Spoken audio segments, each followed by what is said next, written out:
От Исфахан до Менилмонтан, пътят на Али Ирфан. Преведено от френски.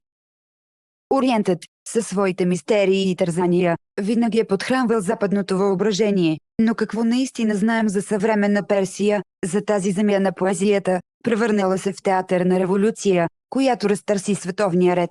Прозорец към този Иран, изпълнен с противоречия, ни отваря творчеството на Али Ирфан, писател и кинорежисьор, роден в Исфахан през 1946 година и принуден да живее в изгнание във Франция от 1981 година. Неговото творчество, написано на френски език, който той е направил свой, е трогателно свидетелство с рядка финес за трагедията на един народ и за състоянието на изгнаника. Писането като съпротива. В изкуството му да сондира души, измъчвани от тиранията и абсурдността на фанатизма, мнозина виждат в Али Ирфан достойния наследник на великия Садък Хидаят.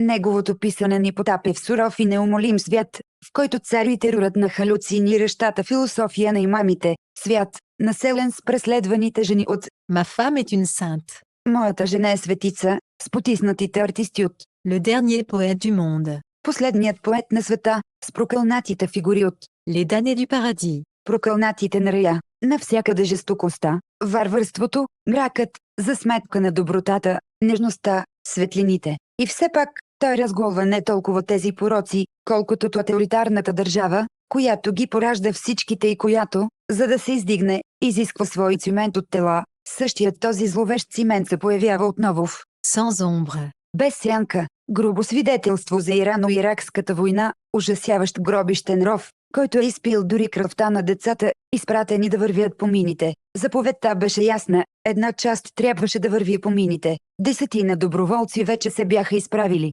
Беше невероятно, те се приближаваха спокойно към хълма. В мрака вече не различавах лицата им, а сенки, които бавно изчезваха. Чух втората, третата, четвъртата, Боже мой, чак до последната експлозия, една след друга, понякога две едновременно. Ако Али Ирфан няма радостта да вярва, това е негов недостатък или по-скоро негово нещастие, но това нещастие се дължи на много сериозна причина престъпленията, които е видял да се извършват в името на религия, чието предписания са били изопачени и отклонени от истинското им значение. Вярата превърнала се в лудост.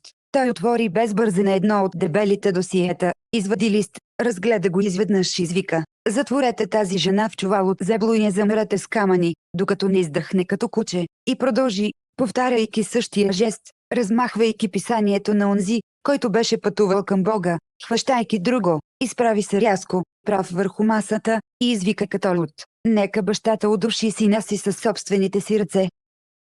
За изгнанието и паметта.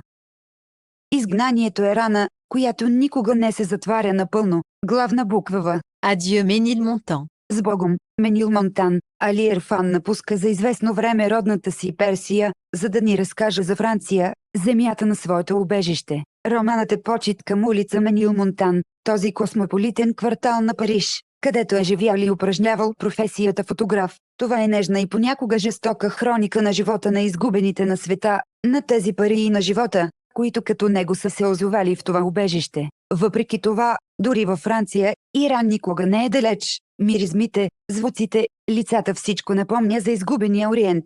Памет, която за да се бори с забравата, избира от миналото най-ярките черти. Всеки път, когато се заема да пише, Али Ирфан търси времето на своята ранна младост. Той вкусва екстаза на спомена, удоволствието да открие отново изгубените и забравени неща в родния език. И тъй като тази възстановена памет не разказва вярно това, което се е случило, тя е истинският писател, а Али Ирфан е нейният пръв читател. Сега познавам неговия език френския, но не искам да говоря. Госпожата казва: «Скъпи мой, кажи, Жасмин, не искам. Искам да произнеса името на цветето, което беше в нашата къща. Как се казваше? Защо не си спомням? Това голямо цвете, което растеше въгъла на двора, което се издигаше, което се въртеше, то се катереше над вратата на нашата къща и падаше на улицата. Как се казваше? Миришеше хубаво». Госпожата казва отново: «Кажи, скъпи мой, аз плача, плача». Творчеството на Али Ирфан, едновременно уникално и универсално, ни потапя в един потискащ Ориент,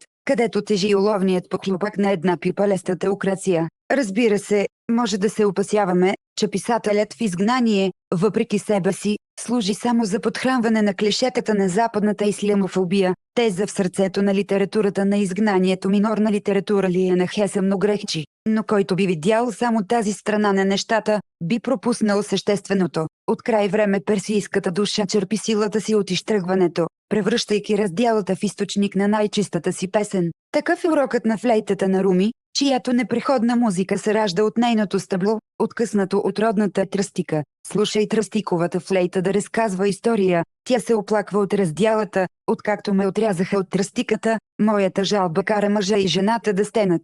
Гласът на Али Ерфан, като този на тази флейта, следователно не отеква въпреки пукнатината, а именно благодарение на нея, преобразявайки бруталността на загубата в трогателна мелопея.